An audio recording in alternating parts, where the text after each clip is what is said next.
সমস্যা এই জায়গায়, আমাদের আলেম ওলামাদের অনেকে ভাড়াটিয়া হিসেবে থাকতে অভ্যস্ত হয়ে গেছে। কিন্তু আমি বিশ্বাস করি এদেশের 200 বছরের স্বাধীনতার ইতিহাসে রক্ত যদি কেউ দিয়ে থাকে, আমার দাদার রক্ত ঝরেছে স্বাধীনতার জন্য।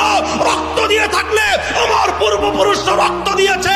বালাকোটের রণাঙ্গনে সৈয়দ আহমদ শহীদ আমার পূর্বপুরুষ রক্ত দিয়েছে। সেই শামিলের রণাঙ্গনে আমার পূর্বপুরুষ হাফেজ জামিন শহীদ রক্ত দিয়েছে।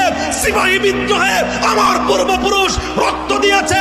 1916 সালে তাহরিকে রেশমি রুমাল রক্ত দিয়েছে শাইখুল হিন্দ মাহমুদ হাসান দেওবন্দি। কারাগারে বন্দী হয়েছে আমার পূর্বপুরুষ শাইখুল ইসলাম হোসেন আহমদ মাদানী।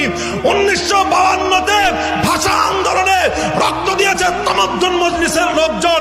1954 সালে যুক্তফ্রন্ট গঠন করেছে আমার